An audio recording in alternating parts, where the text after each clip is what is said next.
শহীদ রাষ্ট্রপতি জিয়াউর রহমানের স্মৃতি বিজড়িত যশোরের ঐতিহাসিক উলাসী যদুনাথপুর খাল পুনর্খনন কর্মসূচির উদ্বোধন করতে আগামী ২৭ এপ্রিল যশোর সফরে যাচ্ছেন প্রধানমন্ত্রী তারেক রহমান। তার আগমনকে ঘিরে চলছে ব্যাপক প্রস্তুতি, পাশাপাশি কঠোর নিরাপত্তা ব্যবস্থা গ্রহণ করা হয়েছে। আরও খবর জানাতে সরাসরি যুক্ত হচ্ছেন সহকর্মী শেখ নাসির উদ্দিন।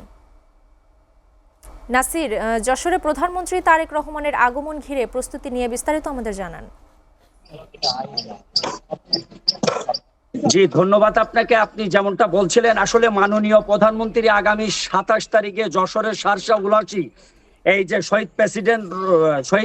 মরহুম শহীদ প্রেসিডেন্ট জিয়াউর রহমানের যে জিয়া খাল নামে পরিচিত, আসলে এখানে মাননীয় প্রধানমন্ত্রী ২৭ তারিখে এখানে এই জিয়া খালটি উদ্বোধন করতে আসবেন বলে যেটা সরজমিন এবং স্থানীয় প্রশাসন বলছে। তবে এখানে এসে যেটি দেখা গেছে, এখানে দ্রুত গতিতে আসলে এখানে স্থানীয় প্রশাসন এখানে কাজ করছে তারা, এবং আগামী ২৭ তারিখে মাননীয় প্রধানমন্ত্রী এই জিয়া খালটি উদ্বোধন করবেন।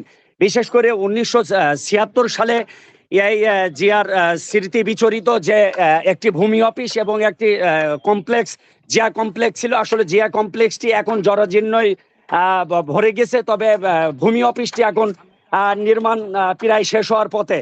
স্থানীয় প্রশাসন বলছে সবকিছু ঠিকঠাক থাকলেই আগামী ২৭ তারিখে এই মাননীয় প্রধানমন্ত্রী তিনি এই উলুশী জিয়া খালটি উদ্বোধন করতে আসবেন, যেটি আমাকে নিশ্চিত করেছেন উপজেলা নির্বাহী কর্মকর্তা ফজলে ইলাহি। তবে বেলা ১২টার দিকে যশোরে মাননীয় প্রতিমন্ত্রী খনিজ প্রতিমন্ত্রী অনিন্দ ইসলাম তিনি এখানে পরিদর্শন আসবে বলে যেটা জানা গেছে। তবে এই উলুশী থেকে যদুনাথপুর ৪ কিলোমিটার এই জিয়া খালটি ১৯৭৬ সালে মরহুম শহীদ প্রেসিডেন্ট জিয়াউর রহমান তিনি উদ্বোধন করেন। তবে এই খালের দুই পাশে প্রায় ১,০০০-এর অধিক পরিবার বসবাস করছে, তারা এখানে স্থানীয় নাগরিক বলে যেটা জানা গেছে।